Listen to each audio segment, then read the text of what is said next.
ebele mbote na bino ba landi ya émission à cœur ouvert plus. Ils ont pour thématique parcours et réalité, il y a invité Nabiso.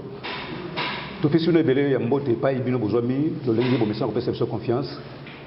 Dans le lengi bo message pour la chaîne Nabiso au islamique pour la restauration, il y a valeur spirituelle inversée. Toujours continuer parcours Nabiso et puis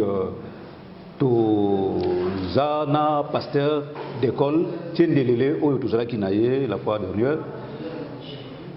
Où tout ça qu'on le livre, histoire naïe, il y a livre naïe ou à qui, où ils ont intitulé Mon passage dans l'au-delà. Tout le monde qui a un mot, Maléleki, tout le monde en français, l'au-delà, ils ont dit, donc là, Nzila, il y a Baoui.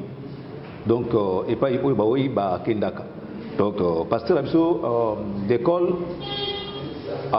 les gars qui n'ont pas ça, voilà pourquoi les gars qui peuvent partager notre expérience, il y a ma campagne sur côté qui n'a côté et puis comme ça le témoignage, il y a parcours, il y a vinaye, le lengue to le belaki la fois dernière.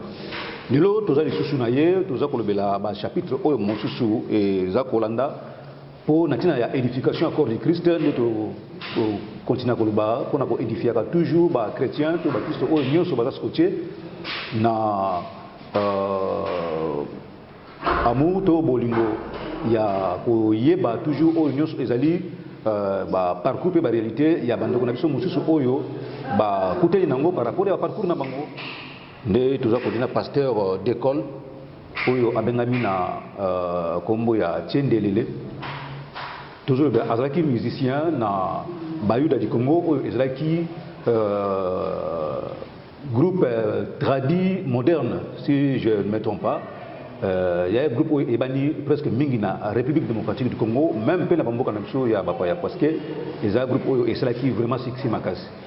Tous na moko na bayembi oyo auti kuna ne atoza ko sala na ye décryptage il y a parcours naie et puis par rapport à makambo oyo akutela na ko kuna ba o nous so ba ko landa biso ba ne bandeli ba yebi et pas yo outi pe et pas ni toujours kende sans plus tarder na pesi mbote et pas ya pasteur d'école Tiendelele nabi mbote pasteur mbote papa Deborah pasteur d'école to kutali susu lelo na ngolo nzambe pour na continuer émission nabiso par rapport ya ba chapitre ya livre na yo oyo par rapport à l'inspiration, il y a mon passage dans l'au-delà. Émission Nabiso et qui vraiment beaucoup plus béni. Et tu es obligé, il y a qu'on continue en sous le pour qu'on continue qu'on pambola corps du Christ tout le peuple de Dieu. Bonne santé. Santé zali malamu na tondi nkolo pe na tondi occasion oyo tozuli susu pona ko bana ko loba likambo ya Yesu Kristo na media. Et ça na eloko moko important ozali koloba awa émission oyo pe chaîne oyo ezali pona ko restaurer les valeurs spirituelles oyo ezali inversées. Alors c'est-à-dire que au moniteur toujours na ba témoignage boye toujours ya ko restaurer oyo diable a kene ko falsifier toujours même version originale ndenge ba mingi bazali na kati na ignorance pe bazali bakangami. Vous savez Bible a lobi boye que un peuple sans révélation c'est un peuple qui n'a pas de frein. Alors aujourd'hui, je voulais que cette émission est ramenée à la vie. Mingi bazako tambola me bazabi bembendenge pe nazalaki bazali komona ke bazali libre nzoka nde bazaki be esclave ya makambo mokili musique mokili bakutim pe barite biloko mo ebele oyo salaki biso pasi oyo ngai moko na vivaki liwa na kei na ngambo bawei mais na mawana nzambe azongisaki ngai pona ya kotatola. C'est pour ça que nazo tatola te imaginez valeur na ngai ezali na mokili parce que alobaki kende merci beaucoup. Pasteur d'école,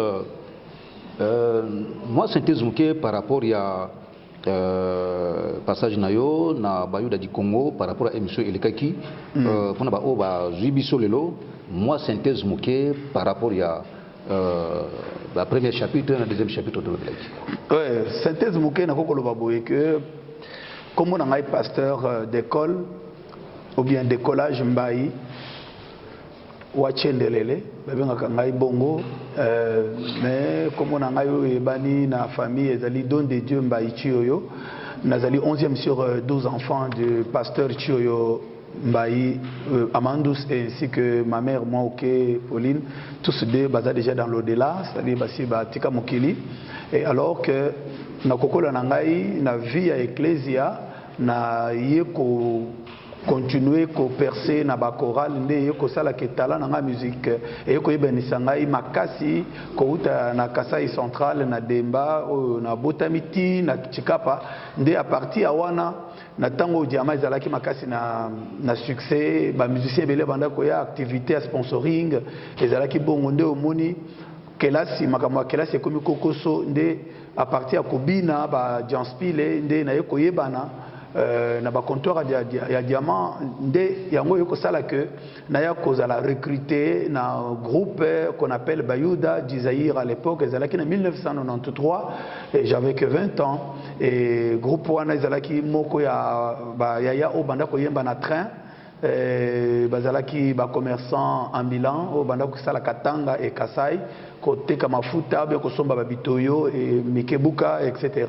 Et voilà que SNCC a décidé comme ça à mettre fin avec moi banditisme on ezalaki na train nde bango babimi alors bandi ko continue ko yemba na cité et voilà que mon beau-frère Ala Masasi azalaki moko banda ko composer banzembo azopesa chalamwana pe le limba wakuchila et bande comme sous il a voulu faire avec moi un orchestre pourtant monique naza ko yemba malamu et que nazalaki pe na succès je rappais comme banda ko imiter Michael Jackson ou bien ko kérancer Gato B Vince à l'époque na tango na biso et bref nde salaki que to sali na orchestre et simanango orchestre wana et ko trouver occasion ko soit producteur badi ban juif qui nous avait produit à l'époque pour na Kinshasa tango to na Kinshasa nde vi mosusu ebandi na banda ko banza keno musique ezaka ka ndenge ezalaka kaka nzoka musique ezali réalité profonde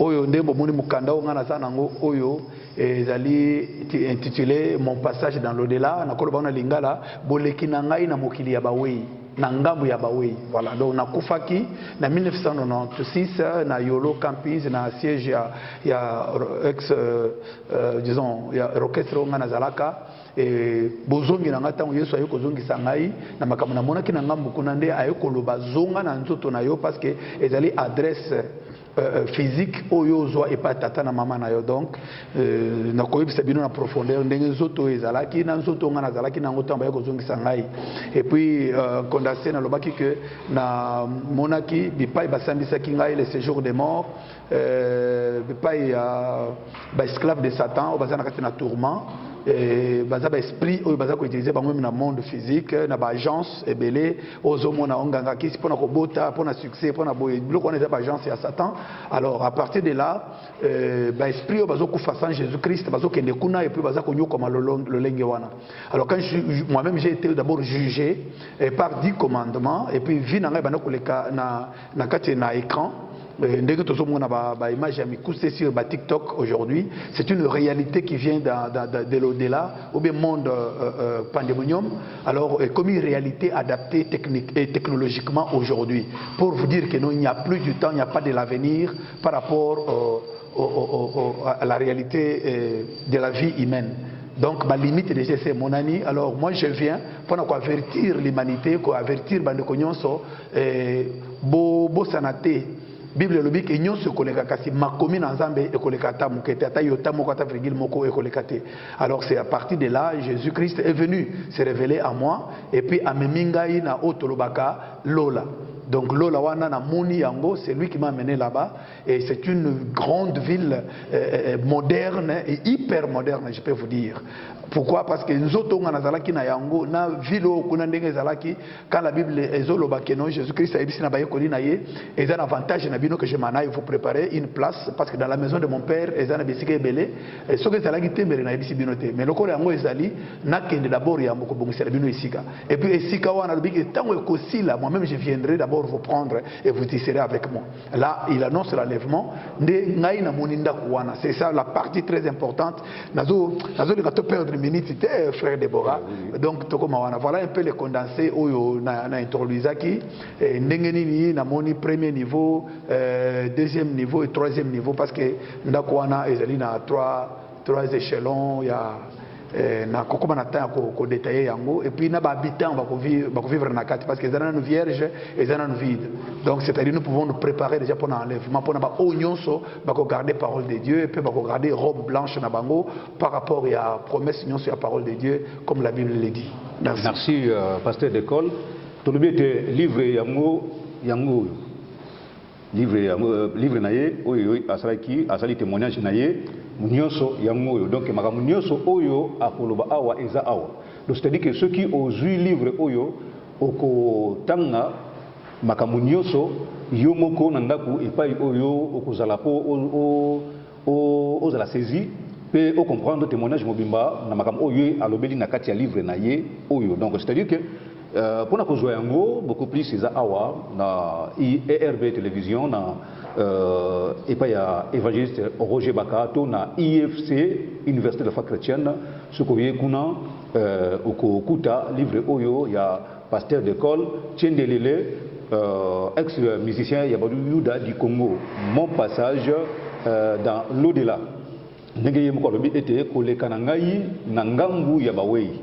Donc Isa lolenge wana pasteur d'école livre nayo nde tolobaki eza na 9 chapitres. Oui. Eza na 9 chapitres na bité soko permettre ngana tanga pona. Oui oui. Tout ça la bongo po tout mona ko fixer bandeko et puis tokota na partie to développer lelo. OK.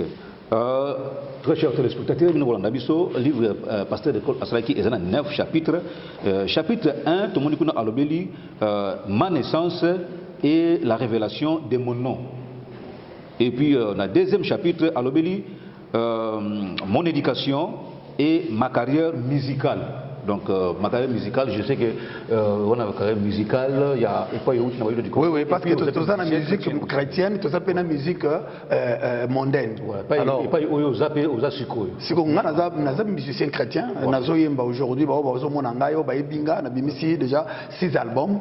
Alors, bah ibinga, ce qu'on a benga ngayi chendele les ali, combo ya nzembo. Uju ku chendele les yesu azali seko na seko, yango wana eza yebani sangai, et puis yesu na chipoi relance même quand on a sali remix, nous travaillé aujourd'hui dans la famille, mais j'ai formé beaucoup de chantres. Et depuis tous ces temps, je suis vraiment quelqu'un qui a mené quand même beaucoup de bonnes choses. Et aux alibas danse, la rap, modernisation, style et musique, et bien sûr le folklore Luba n'a imposé un peu la musique chrétienne parce que c'est l'une de nos valeurs et tout cela nous devons retourner à Jésus et ce qu'il nous a donné parce que Bible les Olobanini que non toute langue et tout genou fléchiront. Toutes langues loueront ou bien s'élèveront pour louer le Seigneur. C'est-à-dire que quand Jésus-Christ nous a épousés et lui, né a commis bénéficiaire na nyon soto wana. Donc voilà. Mais pasteur d'école, il y a beaucoup de continuer le chapitre na question que on a posé. Oui. Bon, d'abord autour de la awa, il y a musique en général en mondaine. Musique chrétienne et musique mondaine. C'est quoi différence ndé na komi siko parce que ngai nazala ki na ngambo il y a musique chrétienne en tant que moi na pasteur. Ndenge siko ngana pengui na se retrouver na musique mondaine. Na base que ezali musique ka boye, mais ta on a continué na kati na monique ezana bosoloka ezana ko milangwa ezali na bonganga ezama kambebele oyo makinga na liwa et aujourd'hui je suis en train de c'est apprendre à laisser nazo conseiller bato bokenezela wana te parce que que servir à l'homme de gagner le monde entier si il perdrait son âme parce que âme est très important oyo akela ki biso che biso na mokili asila ki déjà ko bana ko déterminer temps ya durée na biso na mokili mais soko saleli mokili eba keno liwa ezali kozela yo alors c'est de côté na kenda ke komona ba réalité cachée voilà. Okay. D'accord. Merci pasteur pour la réponse nayo et puis l'équipe au lobela qui sur la musique du monde sur les plans spirituels, OK? Et puis les liens entre la maison d'une prostituée et les féticheurs. Donc d'accord nganga na ya mwasi ndumba ezali na ils ont un rôle moko. C'est pour cela que j'ai expliqué en profondeur dans le livre. Pour comprendre mystère nini ezali tant que n'est pas nganga kisi ba pesi bikila boy. N'est pas moi sindumba même la Bible zolo bayango que non moi sindumba azali lo boako ya mokili ba oui. Donc ezali ndenge moko parce que ndako nganga bazako invoquer pe ba kufa. Ozomona bato bazoya ndenge pe mwasi ndumba pe azo jouer même rôle ndenge mona ki na tango ya Saoul le roi le premier roi d'Israël akendeki pa mobikoli mwasi wana azali pas seulement mwasi ndumba mais azalaki pe nganga ozomona tango akeyi kuna ekeko benga esprit ya Samuel po Samuel abikolela yi donc eza ba réalité oyo ezali bao bayebi voilà. D'accord, merci. Tozomona awa l'église est le piège de l'argent et déjà qui conduit en enfer. Tout le monde ici a ma mort physique. Oui, le piège, les liens qu'il y a de l'argent sale qui conduit aujourd'hui dans l'église de la Odyssée. C'est dans le sens que l'église actuelle est commise dans l'apostasie et ça n'a pas moins et vous allez renverser. Beaucoup de valeurs spirituelles à renverser et commis dans le commerce des âmes.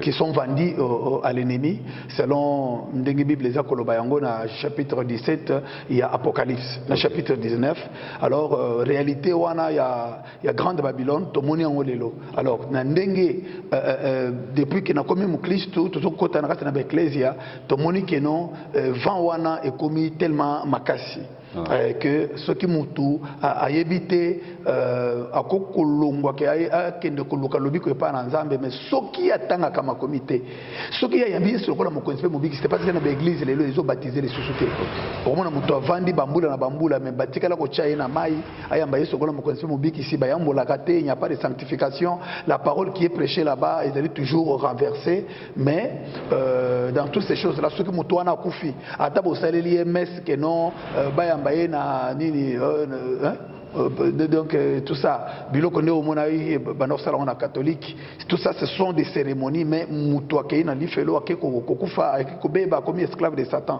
Alors il y a beaucoup d'églises aujourd'hui dans la terre moana oba komi na kati na ba rite pe ba comportement ya ndenge wana. Alors nous devons en parler parce que le salut de l'âme est d'abord tango za na mokilia wande ko sentir oyebi que non oza sauvé. Voilà. OK, on veut qui ma mort physique et puis apparition de Jésus-Christ dans la salle de jugement. Du jugement.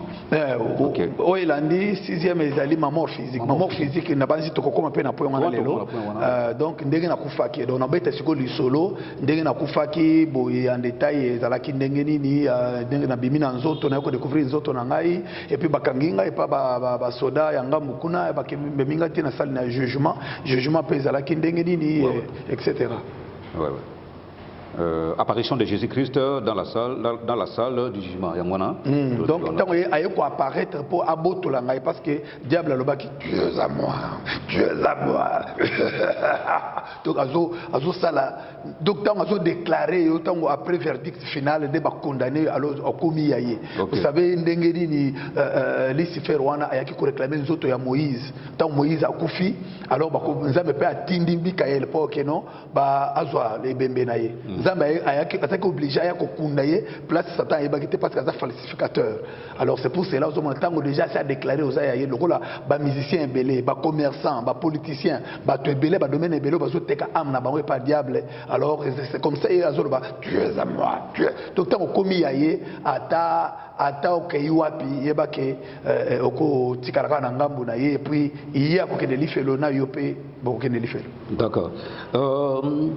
Les 12 escaliers correspondant aux 12 bénédictions de Jacob dans Genèse 49. Oui, on a des réalité à l'eau là, parce que dans Apocalypse chapitre 21, la Bible est c'est biso suko yo ndenge 12 fondements oyo ezali parlé, éclairé par Jean dans le département, lorsque Dieu lui a fait voir la nouvelle Jérusalem céleste, ville Tokokende, ndenge zali. Alors, ngaipe na muni yango, ndenge Yesu siko la kisinga yango. Bolo bate parce que nous sommes na lingala. Non, nous sommes babouye. Dieu avant ça les kamunyon so azwa kama ba échantillon ya batu ya tango na bino pour pas fuko la bino makamboana. Ça paraît comme blague, mais je vous dis que tango na muni ndakwana avec ce que les Écritures disent, de tokene escalier par escalier, de bandiko fongola mayele na ngai pour nous enseigner selon 12 fondements. Il y a multiplication à 12 enfants de Jacob, de place à chaque premier fondement. Okay. Alors, tu te comme na troisième niveau, deuxième niveau, ezali 12 tribus. 12 tribus, il y a Bana, il y a Jacob, c'est-à-dire qui sous Moïse, selon Deutéronome chapitre 33. Alors, comment on a une même malédiction, il y a Ruben, et c'est là qui transformé en bénédiction parce qu'il a été maudit par son propre père.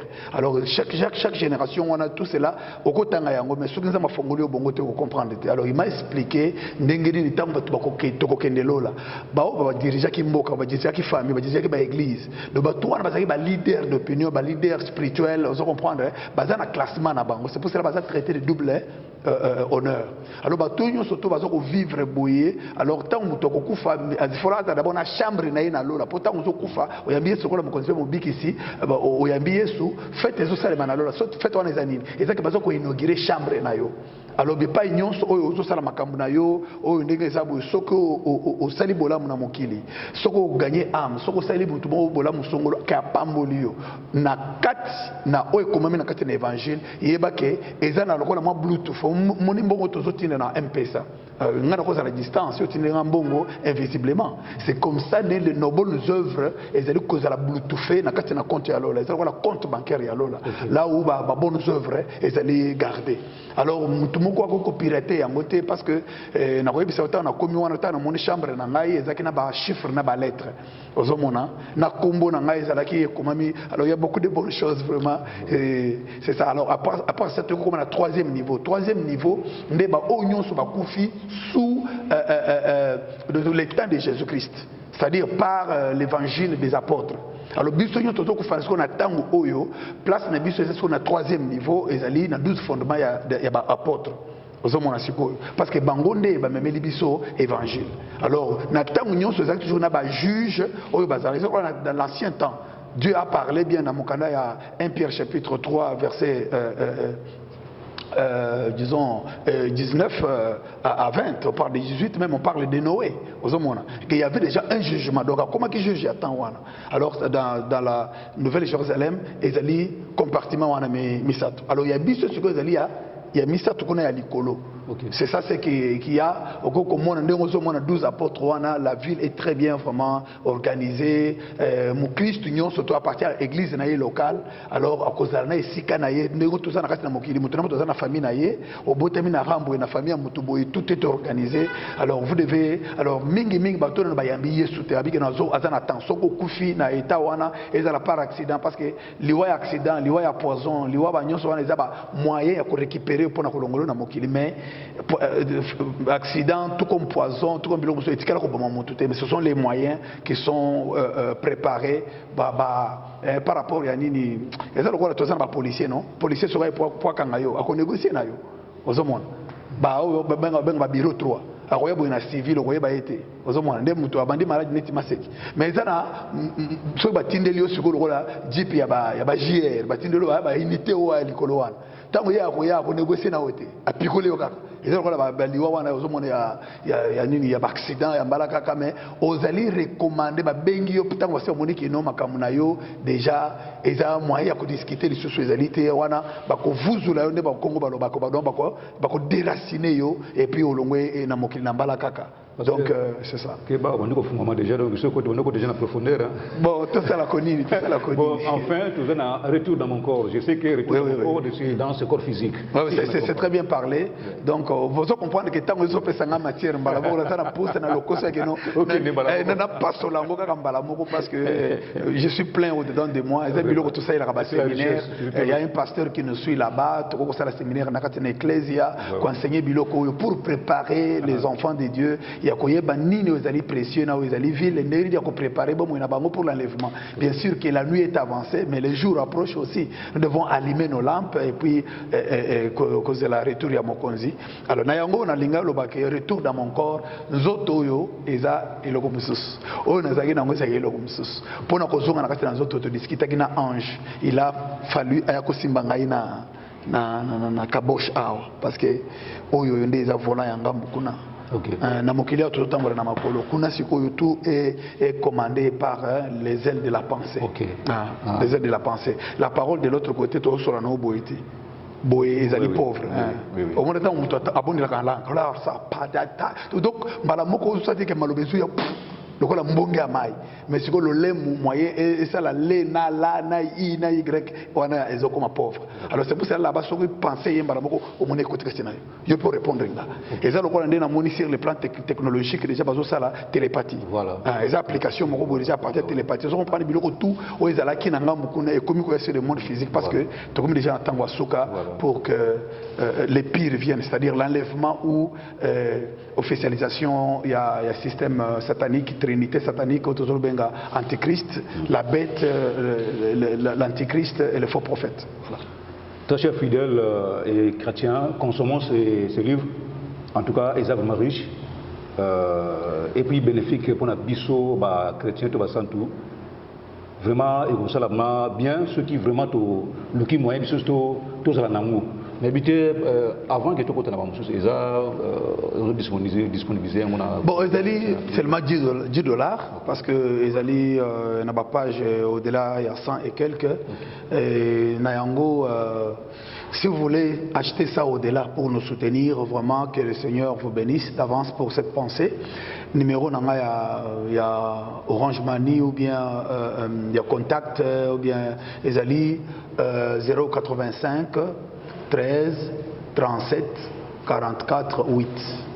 Moussou Ezali 081 69 52 738 081 69 52 738 et c'est numéro WhatsApp. Okay. Alors beaucoup de gens à UFC. Vous voyez ce que le bien-aimé évangéliste Roger Baka est en train de faire pour moi. Et ben émission gratuit, par série. Alors c'est une manière encore de prêcher l'évangile à travers notre ministère aussi. Alors vous pouvez aussi le faire en nous invitant dans vos églises, pourquoi pas bien vous procurer ces livres et que merci. Très bien, pasteur d'école, vous m'avez aussi décollé déjà. Oui, décollage. Elengi déjà il y a émission. Pasteur, sans plus tarder, il y a une question qui est dans le chapitre livre Oyo. Nangaki koeba nandenge ba fidèle to ba chrétien au bazo landabiso to ba public bazo landabiso dans deuxième chapitre troisième chapitre dans ce côté donc koeba impact négatif sur la musique du monde. Bon, il a coquille kotanga rapidement pour tout kende. Donc la musique du monde sur le plan spirituel. Donc tout le belayango parce que vous savez l'ignorance et le diable a entretenir makasi pour amener esclave naye na perdition. Okay. Alors j'ai écrit comme ça troisième chapitre, la musique du monde sur le plan spirituel. Okay. C'est que la respiration est pour le corps, c'est ce que la musique du monde est pour Satan. Il contrôle systématiquement ses serviteurs païens, musiciens ou mélomanes par certaines choses qu'il utilise ou consomme. Deux points. Nous avons la cigarette ou les chanvres, nous avons les drogues, toutes sortes de drogues aujourd'hui. Aux États-Unis, tout ça, ça marche aussi avec la musique. Et la musique, aux années valeur renversée, qui est au service de Satan. Vous savez que non, Dieu a créé toutes choses sur la terre, mais il a créé la musique. Musique que la marquée sur la terre. Je reprends, la musique n'avait pas été créée sur la terre, mais lorsque il est venu maintenant pour former l'homme et souffler, c'est pour ça que dans la musique il y a le souffle. Alors les locaux Lucifer azalaki ko tenir la lampe parce qu'il n'était pas la lampe. Alors yangwana ndeozo monakati na koyemba, c'est comme ça il se fait briller. Alors il a mis maintenant énergie, il y a sexe. Donc l'alcool et le sexe, ezali énergie où ils ont endormir l'âme et puis ils ont ici makila vers le bas. Ils ont un renversement des pyramides. Alors tant que tout ça les sous-soutés, sexe c'est comme ça, ça dit que les pyramides ils allaient renverser. Moyen aucun les bossos ils allaient été. Alors à partir de ça, je parlais aussi de l'initiation pour le succès. Alors pour notre succès, ils allaient déjà dans des conditions par rapport à l'initiation, courant, il y a église sataniste. Ils allaient promettre les biens matériels, le succès, le confort, etc. Mais par contre, il y a une vérité, il faut pousser à vendre âme ou bien au service de tuer les autres par les sacrifices satanistes. Il y a sacrifice humain pour renouveler l'engagement. Parce que ce qui est bloqué, c'est le système de léopard. Par rapport à Jérémie chapitre 13, verset 23, et c'est-à-dire que le léopard ne changera pas ses taches, ni l'Éthiopien, sa peau noire. Vous qui êtes accoutumés à faire le mal, pourriez-vous faire un seul bien? Donc, c'est-à-dire que le système on est allé verrouiller. Donc, système léopard, aliaka matembelete, aliaka fufute, aliaka sosote, mais il fallait qu'à alia nyama. Il y a beaucoup c'est-à-dire que ceux qui déjà s'engagés dans Satan pour rajeunir, pour renouveler et c'est au verset makila. Donc musique mondaine sataniste et zali qui travailler sur ces points-là, tandis que musique sacrée au yabiso et zali qui travailler d'engagé, qui travailler par rapport à que tango déjà au sokufina œuvre morte, c'est-à-dire la troisième partie. Nous avons l'homme, l'âme, l'esprit et le corps. Jésus-Christ, comme agneau de Dieu, a eu déjà la providence. Il y a makila, où il y na adamté. Alors il y a makila, où il y a sève. Où il y a arbre de vie, où il y a vivre ce qu'on a. C'est pour cela makila na yesu wana tango yeye na kati na mutu et ko yeba na ko restaurer. Ça c'est un. De deux, parole de Dieu et ko yeba na ko restaurer ce que mutu wana moralement et son intelligence sera renouvelée.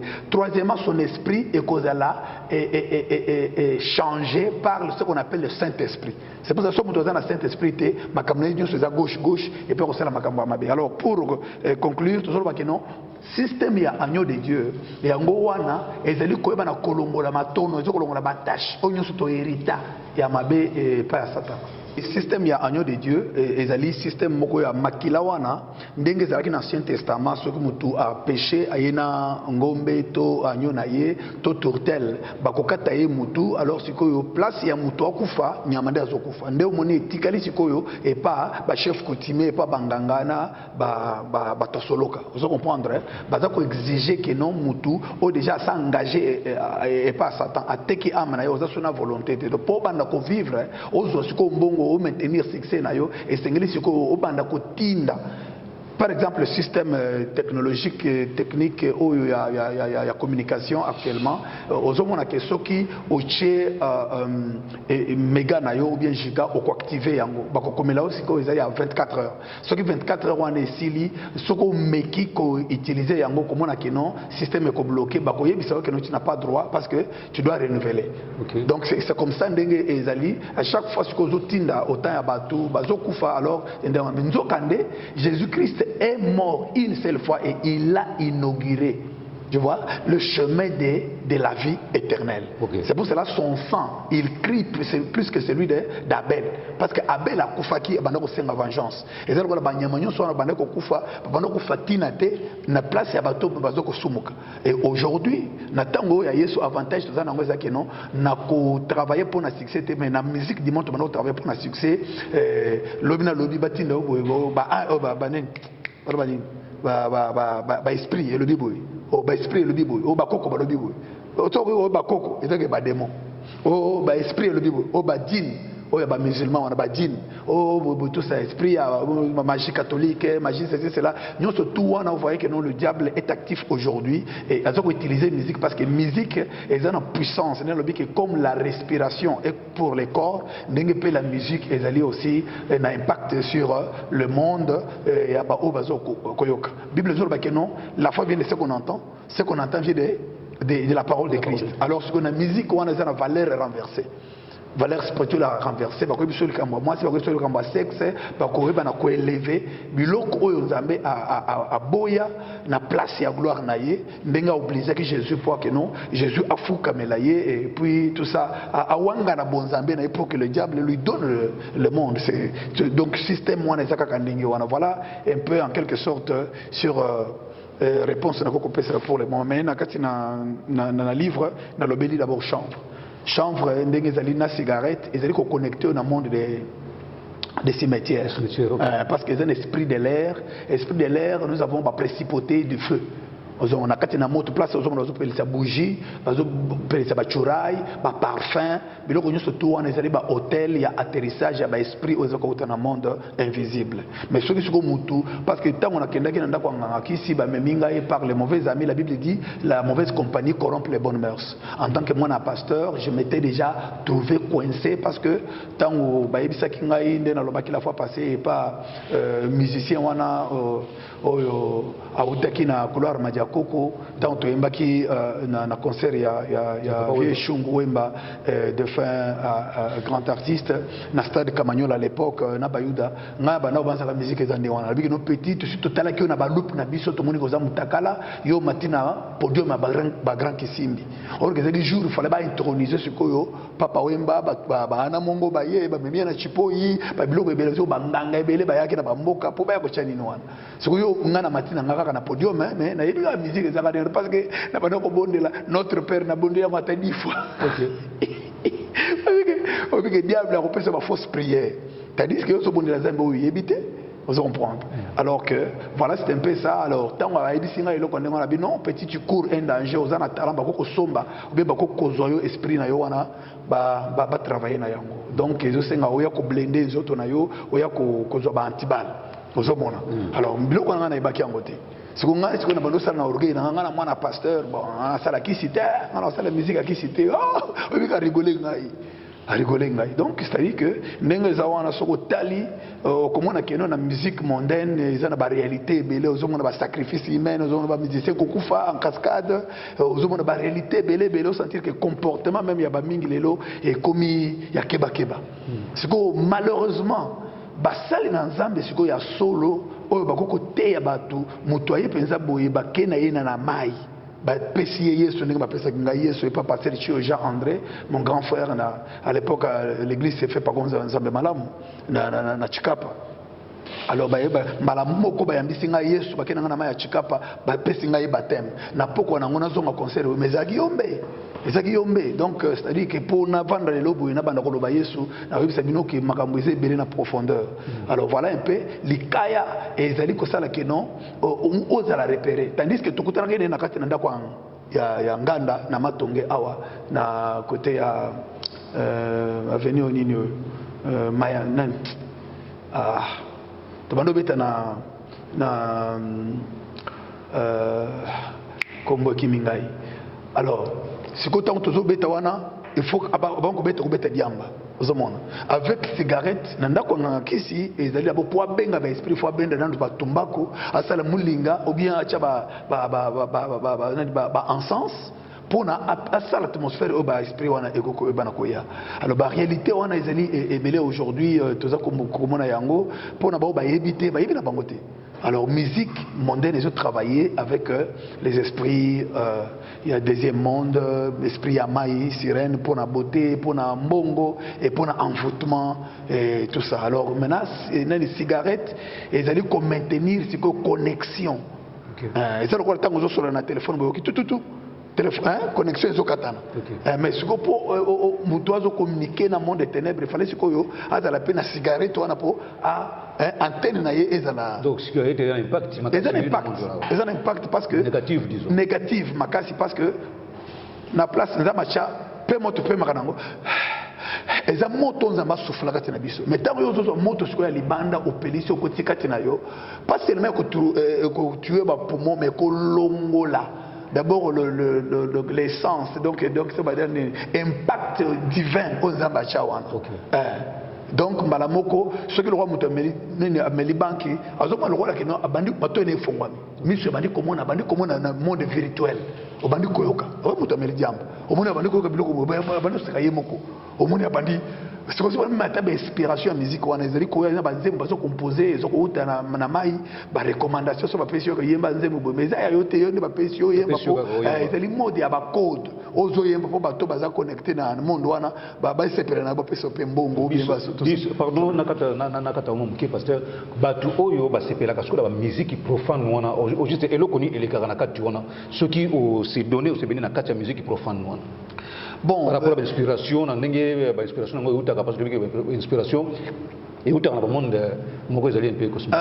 Au monde, tu as deux mondes, tu as un monde de lumière et un monde de ténèbres. Dans le monde des ténèbres, tu as un agent. Agent de ténèbres, il y a des démons, des principautés, des domination. Alors, ce que la domination, ils allaient pour nous par exemple, dans Apocalypse chapitre 17, 15, ils ont moi si moko avant de couloir nyama moko akanda ya mwindu. Et na coupe na ye, ils ont na maboko na ils ont coupe ou ils ont makila. C'est comme ça que Yewana avant de l'école bicolo, l'école ba langue, l'école ya peuple, ya tribu. Ce que pour ça le impact ya succès à non ndenge pour tout na Kinshasa. Au sera ya kitambo tout na kitambo. Pour que no kanga kitambo mobimba. Ba non, yo ke ni na cimetière ya kitambo sala bo sala ka ne fiske ba limite no za kitambo. Sikoyo ye mwasi wana ko senga sikoyo na kati na coupe na ye au salino au kotisa. Vous comprenez, tant au côté ça offrande des offrandes sous ces athées ça makila batu. À partir de l'impact yo ne pas conseiller ba démon ba continuer là tant yo sali yango. Alors bien sûr devant Dieu tu as péché. Alors ce que tant ko wana ça peut tirer na yango peut perdre yango. Alors voilà ce que succès wana zaki batu tout bazana espace ya kitambo. Oyo bazana Saint-Esprit te. O bazali et pas Satan. Bazali déjà ba ko sepela na banzembo na yo. Tant que vous avez na ba aussi ba kufa ba ke dans le séjour des morts ba ko toucher mité ma bato wana pe ba ko peso pe mbongo ko mbongo facile ya yo ko ça na ba traquage na ba télé na ba radio yo na yo kaka mais limite za kitambo ce qui siko ezali limite ya Kinshasa on ba ko bano susu okende okunda taba na kwemboye kende na entrée ya njili kende na entrée ya ko o mo bato wana ba so souffrir tant que ça le biloko wana parce que ba esprit ba lo beli ndingi wana alors c'est dans ce sens là. Ce n'est pas pour rien que vous voyez que Jésus-Christ allait d'abord 40 jours et 40 nuits en prière. Et il y a d'abord le tongo avant qu'il côté. Donc c'est la réalité spirituelle. Et lui, il dans la montagne, il fils que l'eau la copé sa moula. Alors tout cela, il y a la réalité, il y a un principe spirituel qu'il faut respecter. Mais le côté des alliés à ténèbres, alors mais de notre côté, il faut d'abord la sanctification. Il fallait d'abord supporter. Donc Nazara Yesu nde on a tindingana loba. Donc on a sous recommandation na.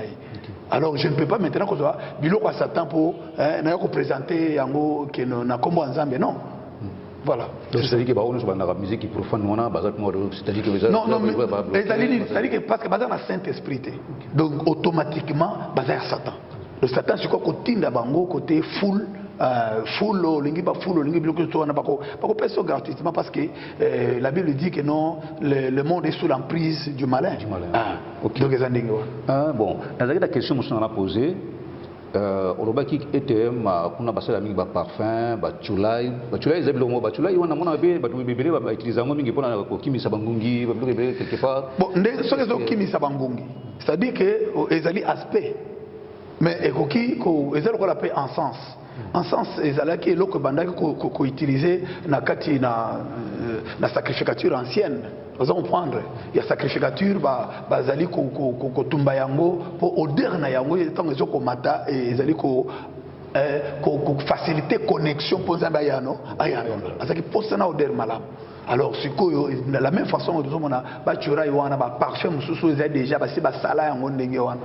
Alors yango ezali ko activer sikoyo environnement ya ba démon ba travailler parce qu'il faut d'abord endormir la conscience ya mutu et puis ko yeba na kokoti sa siko ba démon kati na koko na pour aza la pousser siko tant to manda ko yemba to zo mano mela jamba pona o pona longa la mako banga to eza ko longa ko banga te c'est-à-dire que zo poids ya force moko boye ezo ko takati na yo o mutu lelo en tant que musicien chrétien est-ce que on a reçu diam est-ce que on a reçu le pipi hein on a reçu le pipi ta na comme la paix zo doté mais ce qu'on dit que non mutu aza pasteur ou bien azali chantre et que aza ko se droguer na nova yemba c'est-à-dire qu'il n'a pas le Saint-Esprit.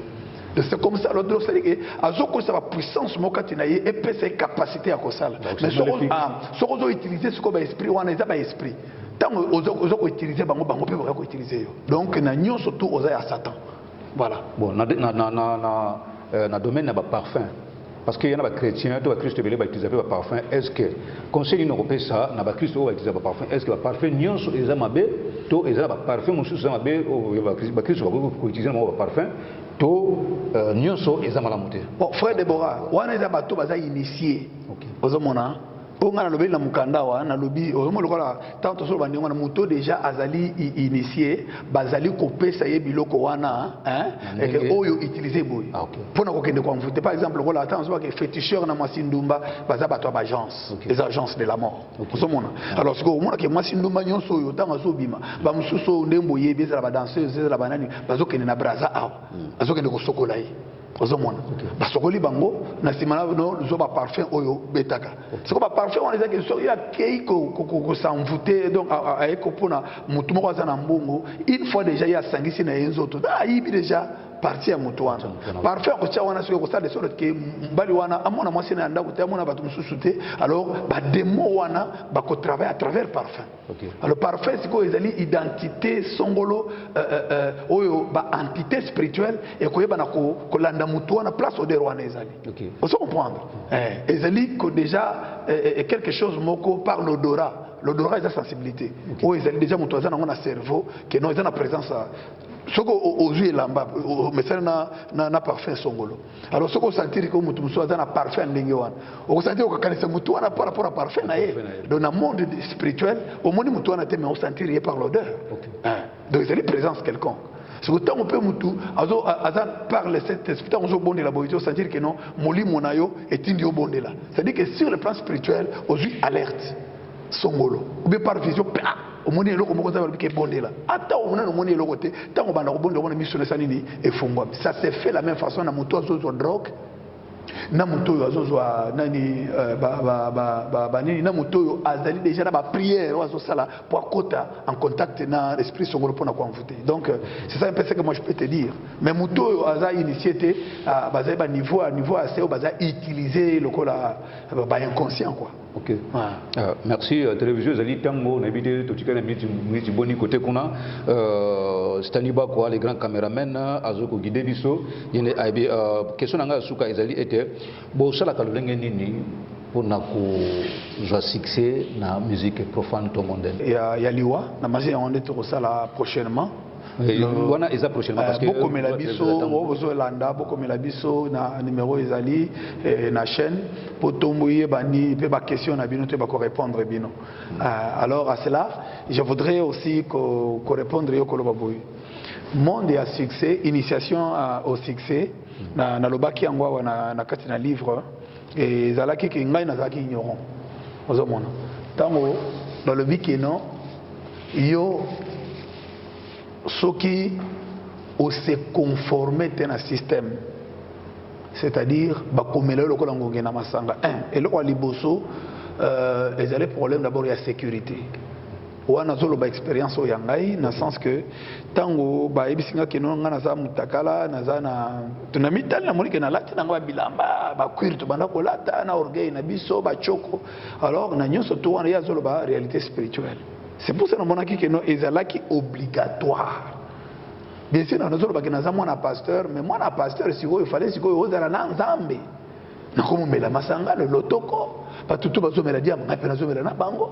Vous comprenez? Nous sommes en Libanda, nous sommes sur le plan spirituel, nous sommes zéro.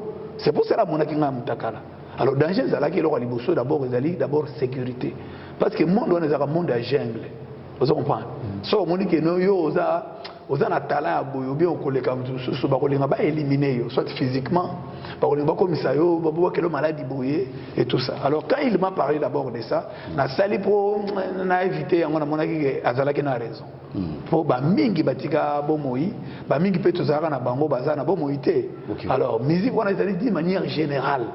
Et ça dit de manière générale. Alors, tout comme pas seulement la musique, il y a un domaine, aujourd'hui, il y a la table ici, il y a une entreprise, pour que tu aies initié.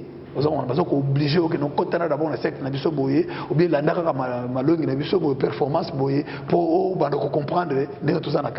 Donc, alors concrètement, il y a un succès est par rapport au système au côté. Voilà.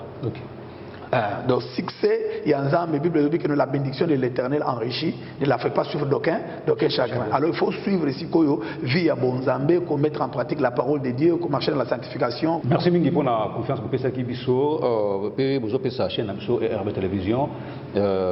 Oui, quand même, l'évangéliste Roger Baka. Émission Nabiso Nasuka, tout ce qui est awate, mais Mbalassima, tout le monde est Nabino, et bien l'équipe technique, Stani Bakwa. Et Yoshi Lucilao, Fia Lungila, et puis vous avez assisté à Eli Kaindo. Merci, pasteur d'école. Merci pour la présence et la disponibilité. Je crois que toujours continuer, peut-être prochainement. Merci beaucoup.